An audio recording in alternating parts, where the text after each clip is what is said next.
Locally now, it's the first day of a new session for the 108th Nebraska Legislature. Are lawmakers faring better than those at the Capitol, having elected a speaker on the first try?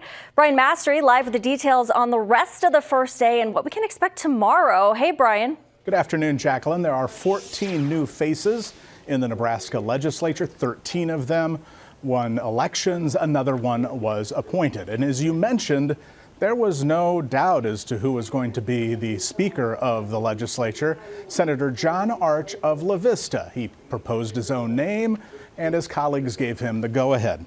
And as he gave his speech leading into it, he explained to the other 48 senators that relationships and communications will make or break having a healthy culture this session.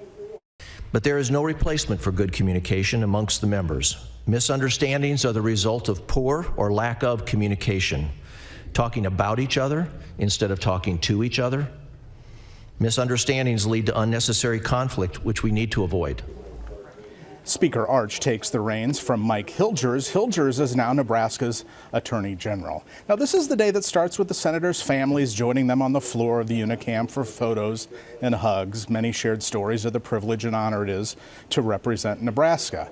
And then there's also this, it may be a bit inside baseball, but former gubernatorial candidate Charles Herbster and his political action committee, Nebraska First, months ago talked about how they want secret ballots to end when it comes to selecting committee chairs. By our count, the secret ballots happened 3 times. Here you can see senators adding up the votes written on paper and then tallying them on a whiteboard.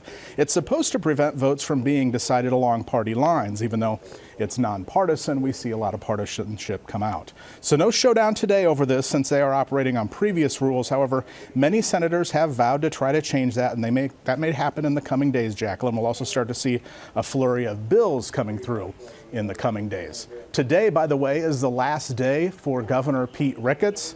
His stint ends at midnight. Tomorrow, Governor-elect Pillen will be sworn in. On your side in the newsroom, Brian Mastery, 6 News.